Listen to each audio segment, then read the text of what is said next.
Шымкентте кәсіби программистер жоқтың қасы, ал ақылы курстарға жазылуға жастардың қалтасы көтере бермейді. Осы мәселені шешу үшін IT-парк мектебі ашылды. Енді жастар осында келіп IT саласы бойынша білімдерін жетілдіріп, жаңашыл жобалары мен тың идеяларын ұсына алады. Қазір таңда жастар өте көп, яғни осында талантты жастары, идеясы бар жастар өте көп бізде. Одан бөлек осы IT жобасын ашам дейтін жастар өте көп. Соның орай біз осы цифрлы Қазақстан мемлекеттік бағдарламасы аясында жастар ресурсы орталығымен қоса осындай IT-парк жобасын іске жүргіздік.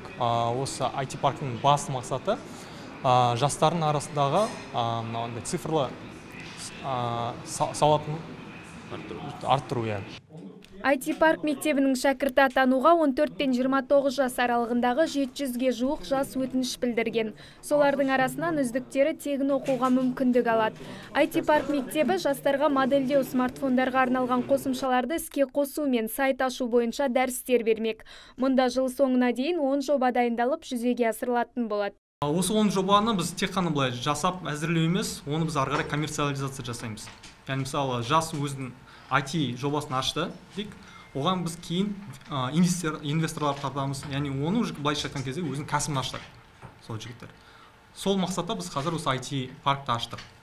Жоба үйлестірушісінің айтуынша бүгінде 5 мобильді қосымша дайындалған. Алдағы уақытта көптеген жобалар жүзеге асырылып қана қоймай, инвесторларды да тарту көзделіп отыр.